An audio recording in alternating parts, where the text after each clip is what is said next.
Hai, nama saya Lincoln. Hari ini saya akan berkongsi dengan kalian sekalian tentang diabetes mellitus. Diabetes mellitus disebabkan oleh organ pankreas kita menghasilkan insulin yang tidak mencukupi atau tidak menghasilkan insulin langsung.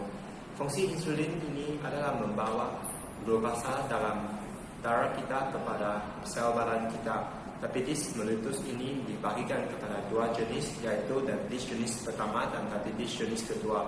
Diabetes jenis pertama berlakunya pankreas kita tidak menghasilkan insulin langsung.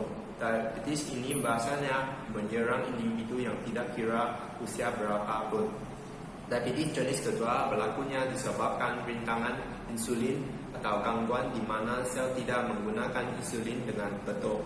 Diabetes jenis pertama merangkumi 5% hingga 10% daripada semua case diabetes yang diagnosis, dan diabetes jenis kedua merangkumi 90% hingga 95% daripada semua case diabetes yang didiagnosis.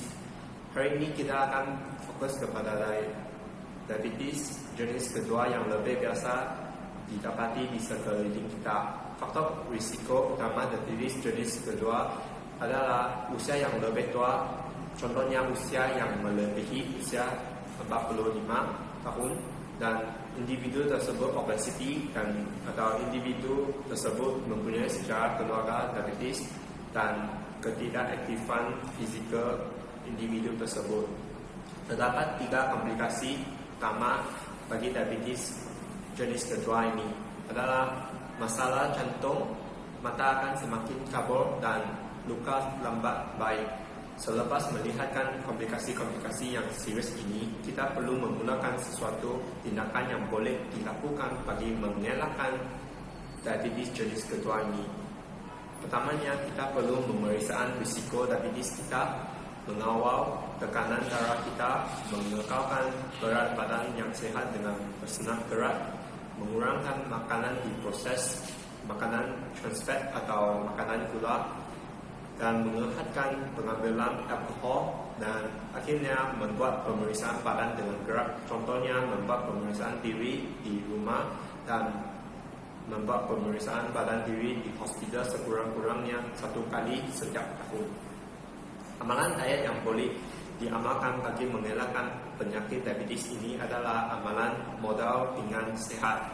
Semasa pengambilan makanan, kita perlu membagikan pinggan kita kepada 4 bahagian. Bahagian pertama termasuklah sayur-sayuran berdaun hijau seperti sawi, mayang, timun, kubis, dan lain-lain.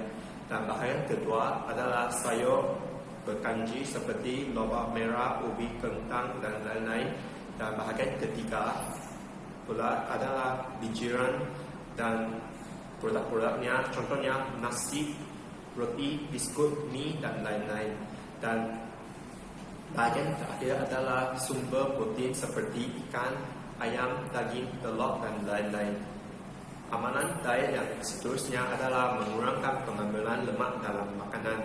Semasa penyediaan makanan kita perlulah membuangkan bahagian lemak atau kulit yang terdapat pada daging atau ayam. Pilih kaedah memasak yang sehat seperti kukus, rebus, panggang, dan bakar, dan pilih produk makanan yang kurang lemak dan kurang minyak. Amalan terakhir adalah pengambilan makanan tinggi serat.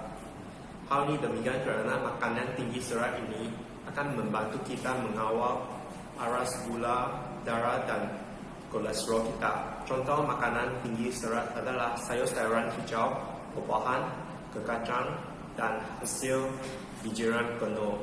Akhirnya kita perlulah mengawalkan diri sendiri untuk mematuhi amalan tersebut supaya mengelakkan penyakit diabetes. Sekian, terima kasih.